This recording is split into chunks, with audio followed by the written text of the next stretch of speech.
Tu as un trésor à protéger, tu as un bien à prendre soin. Et ce trésor, il n'y a que toi ce qui le possède. Chacun possède son trésor. Souvent, on entend certaines personnes dire qu'ils vont voler ton étoile, ils vont voler ta chance, ils vont voler ton bonheur. Ça, c'est des choses qu'on répète par ignorance.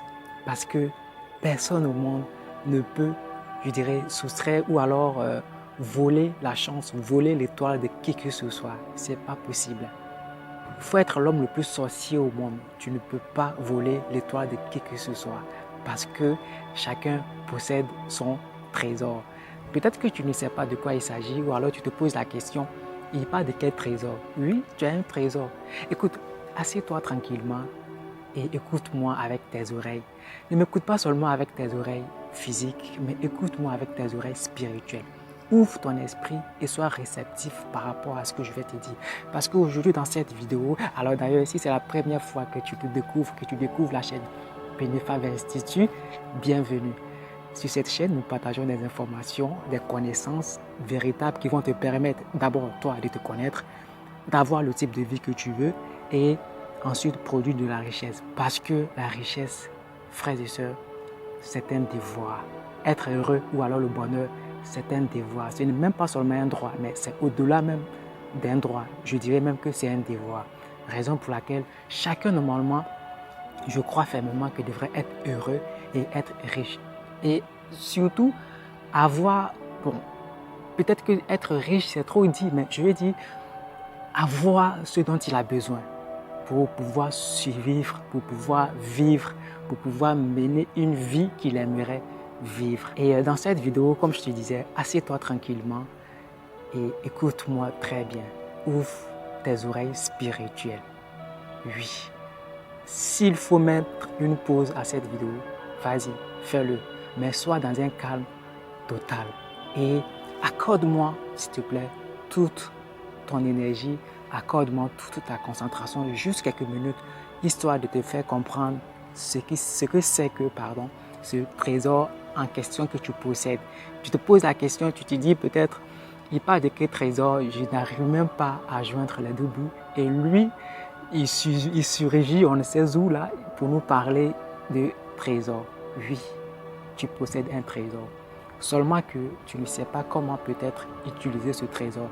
Tu es très ignorant de ce trésor parce que nous sommes dans un système, nous sommes dans un monde où tout ce que nous avons reçu comme éducation, comme culture, nous a formaté à chercher tout ce qui est en dehors de nous.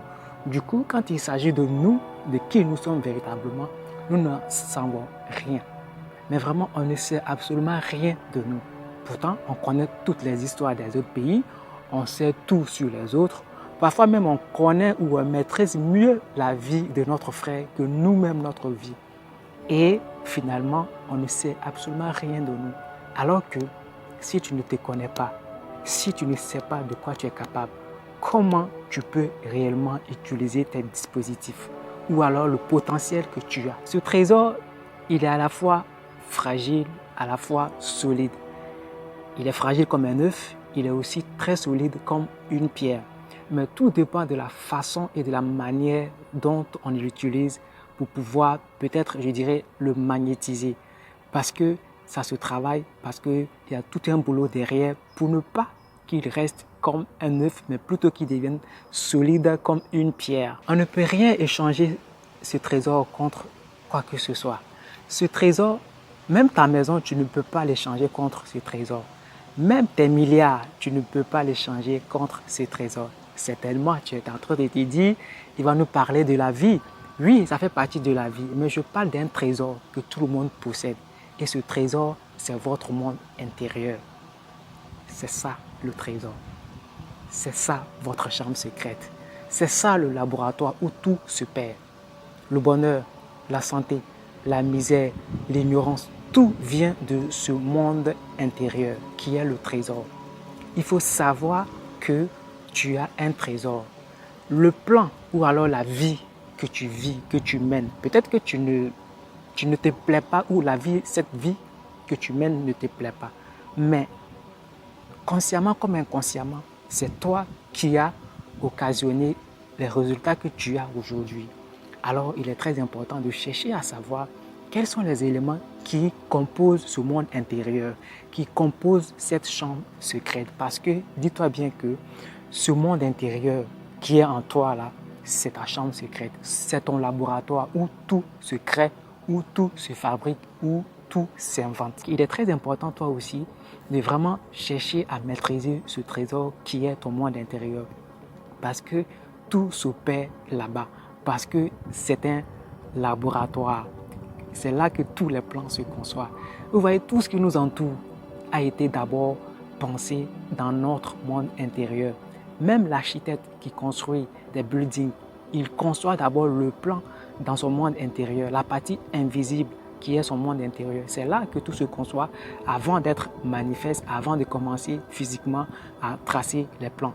Et ça veut dire aussi que toi aussi, tu dois maîtriser ce monde intérieur par rapport à tout ce qui se passe à l'intérieur. Si tu ne maîtrises pas ce monde intérieur, lorsque tu verras les conséquences de ce monde intérieur se manifester physiquement, tu risques de blâmer, d'accuser les autres parce que tu vas dire que, ou alors tu auras l'impression que c'est quelqu'un qui est à la base de ces résultats-là. Mais en réalité, c'est toi. C'est toi le fabricant. C'est toi qui as conçu ce plan. Alors si tu n'aimes pas ce résultat ou ces résultats, le premier boulot à faire, c'est d'oublier les autres et commencer à travailler, commencer à faire le premier pas qui est le travail interne, qui est le travail invisible. C'est très impératif de veiller sur ce monde intérieur contre tout danger. Même s'il faut être jaloux, comme je le disais tantôt, il faut être jaloux, mais c'est un droit d'être jaloux pour que ce monde intérieur-là soit protégé, pour que ce monde intérieur-là soit à l'abri de, je dirais, tout virus. Parce que vous êtes le seul à détenir les clés de ce monde intérieur. Si, par exemple, je n'ai pas votre numéro de téléphone, je ne pourrai pas vous joindre. Mais dès l'instant où vous me donnez votre numéro de téléphone, ça veut dire que vous me donnez toute la possibilité de vous joindre, de vous appeler à n'importe quelle heure. Et c'est pareil. C'est comme ça aussi que notre monde intérieur fonctionne. Si nous ne donnons pas accès aux autres, ce monde intérieur-là restera toujours hermétique et bien fermé et nous serons les seuls à l'utiliser comme nous voulons. Dans cette vidéo, je ne vais pas être trop long. C'est juste une introduction parce que nous allons commencer à étudier le monde intérieur par rapport à tout ce qui régit ce monde intérieur. Parce que c'est comme une maison. Une maison est dotée de toutes sortes d'équipements. Une maison véritablement sans équipement, je pense qu'il n'a pas trop de valeur, vous comprenez. Du coup, il va falloir en amont savoir quels sont les éléments qui constituent l'intérieur de cette maison-là. Dans la prochaine vidéo, nous allons parler de ce qui fait la force de ce monde intérieur. Quels sont les équipements de ce monde intérieur, de notre chambre secrète.